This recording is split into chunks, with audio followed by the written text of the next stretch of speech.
الطيبين الطاهرين. Respected brothers and sisters, Assalamu alaikum wa rahmatullahi wa barakatuh. May Allah subhanahu wa ta'ala accept your deeds, your a'mal, and your fasting in this holy, blessed month of Ramadan.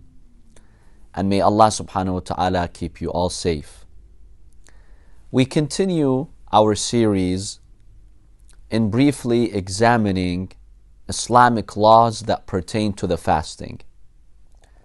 One of the questions that many people have when it comes to the duration of the fast, the time when the fast ends, is why is there a difference between the schools of thought and between the Shia scholars about the timing of when the fast ends?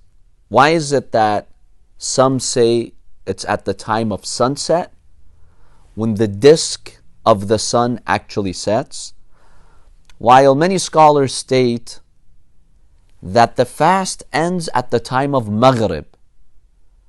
And basically Maghreb is when the redness in the eastern horizon dissipates and disappears.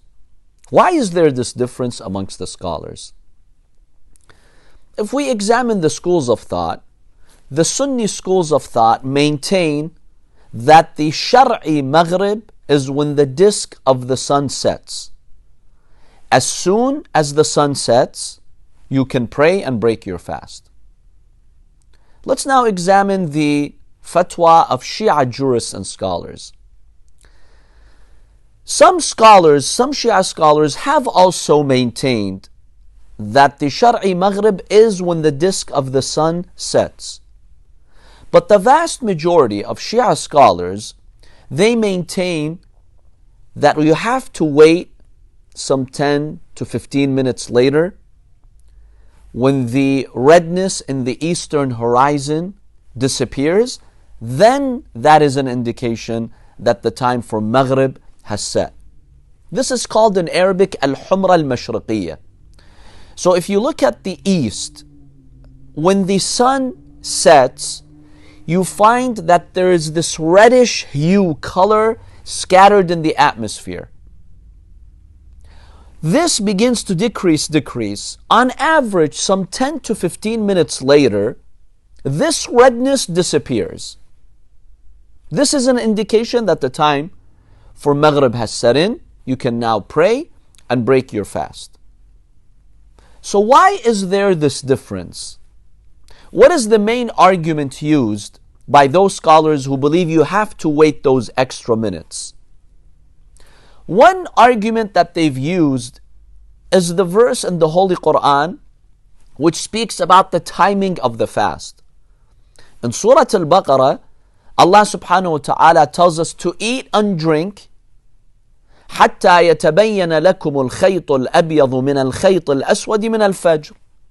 Keep drinking and eating at night. You're allowed to do so until the time of Fajr, dawn. At dawn, you have to start your fast. Then the Quran says, ثُمَّ أَتِمُّ الصِّيَامَ إِلَى اللَّيْلِ.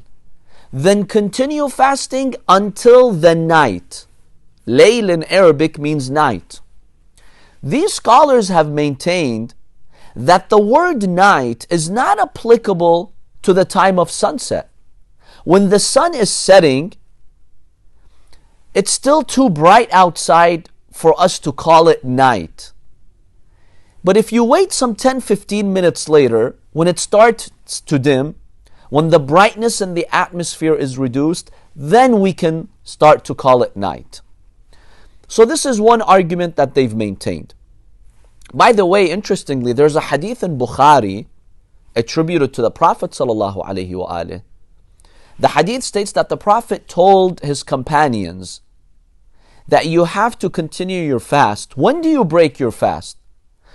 The hadith in Bukhari states the Prophet pointed towards the eastern horizon. He pointed towards the east. And he says, when you see the night coming from here, then you break your fast. This hadith is in line with this Shi'i understanding of these scholars that you have to wait those extra minutes.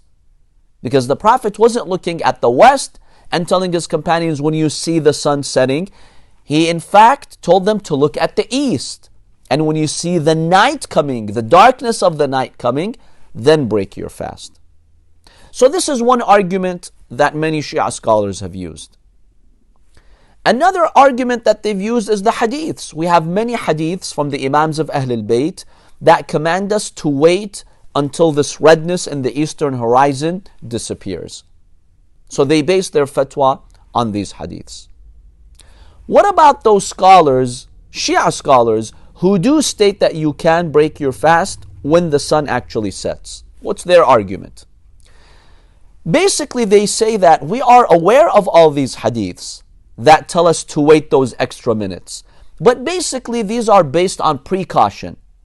Because in many areas, you cannot determine actual sunset.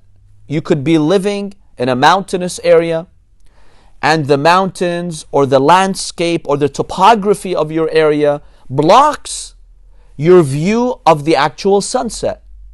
So the Imams gave a practical sign that indicates sunset, which is when the redness in the eastern horizon disappears, then you know for sure the sun has set. So that's why we have these hadiths. This is their analysis. Now, the other scholars, the other group of scholars who maintain you have to wait those extra minutes, they of course have a response to that. They believe that these hadiths are not just telling us a sign. We have many hadiths, they are very strong in their chain and content, and basically we give preference to them. Yes, we do have some hadiths that tell us you can break your fast and pray right at the time of sunset. But these scholars believe these hadiths were issued in the state of taqiyya. See, at the time, the political authorities, they followed the school of thought that would say Maghreb is when the sun sets. And if it came to their attention that the Imams and their followers had a different criterion, they would have persecuted the followers of Ahlul Bayt. So the Imams, peace be upon them, sometimes when spies were present, or when they were in a public setting, or just to save the lives of many of their followers, they said those hadiths that state you can break your fast at the time of sunset. So, in any case, there's a difference of opinion amongst Maraja. A number of them have maintained that you can break your fast right at the time of sunset. But many of them have maintained that you have to wait those extra minutes. You follow your marja in this fatwa. Now here's a question. Some people ask, I live in a household, my relatives, my parents are Sunni, and I became Shia. What do I do in this case? In the month of Ramadan, at the time of iftar, what do I do? I'm in an awkward position where my family is waiting at the dinner table and they're pressuring me to break fast with them. And I follow a marja who says that you have to wait those extra minutes. So what do I do in this case? Here are my quick recommendations. Number one, be open and frank with them. Tell them that just like we have different schools of thought, I follow a school of thought that tells me to wait those extra minutes. And this is supported by the Holy Quran. I'm not going against the Quran. The Quran says, ثُمَّ أَتُمُّ الصِّيَامَ إِلَى اللَّيْلِ. Share with them those verses. The Quran tells us to continue fasting until night. I want to make sure that it is night. So the first step is just to be open with them, be frank with them, ask them to respect your beliefs and your school of thought and to accommodate you as well. Sometimes this does work. If this doesn't work, then the second step is to be creative. Find ways to delay the iftar. For instance, tell your family, why don't you pray Maghreb? Isn't it mustahab to start with Salah? So let's start with Salah first, make a prayer, and then start to break our fast. Try to be creative and come up with some of these solutions. And if this doesn't work, then tell them that's okay, please do break your fast, and sit with them on the table, no problem. Maybe serve them, tell them I'll be the one serving you. Try to compensate, because they are upset with you. Try to compensate for that by serving them, showing them more compassion and love. Kiss your parents, embrace them. Hopefully that will make it easier for you.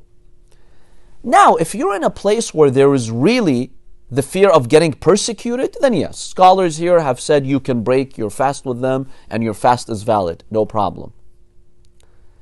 Now, another point to mention here is, if you follow a marja who says you have to wait those extra minutes, and his fatwa is based on ihtiyat wujubi, obligatory precaution, you can refer to another marja who allows you to break your fast at the time of sunset.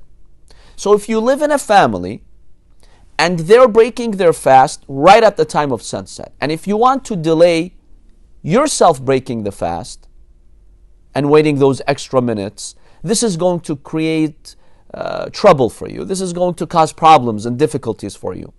So let's say you follow a marja whose fatwa is based on ihtiyat wujubi. For instance, Ayatollah Sistani. His fatwa is you should wait those extra minutes. Yes, it's mandatory, but this is ihtiyat wujubi. It's based on obligatory precaution. That means you can follow another marja in this particular ruling who states that you can break your fast right at the time of sunset. So for instance, one of the maraja in Najaf who does state that you can break your fast at the time of sunset is Ayatollah al-Hakim. So if you follow a marja who says it's ihtiyat wujubi, you can follow another marja, and this would be also a solution for those who are stuck in these difficult situations. One last point, if you ever have a doubt whether the time for Maghreb set or no, you're not sure, did the sun set or no? Let's say you're looking at calculations, you're not certain how to read those calculations, or you're out somewhere, it seems like the sun is setting, but you're not actually sure. Whenever you have a doubt whether the sun set or not, can I break my fast or not? In this case, you must exercise precaution and continue fasting due to the law of continuity. Al-Imam al-Sadiq alayhi salam states, لا تنقض اليقين بالشك. Do not negate certainty with doubt. You were certain 10 minutes ago that it was day, right? This subject, that it's day, is certain. You continue that previous state until you have new yaqeen, new certainty that the night has set. So let's say it's around 7 p.m. You're not exactly sure whether the sun has set or not, whether the time for Maghrib has come or not. Well, you're certain that 15 minutes ago, 30 minutes ago, at 6:30, it was still day. You had to fast. You continue that previous state until you become certain that now I can break my fast. So whenever we're in the state of doubt, we apply the previous state and we have to exercise caution and continue fasting in this case. May Allah subhanahu wa ta'ala bless you all. Wassalamu alaikum wa rahmatullahi wa barakatuh.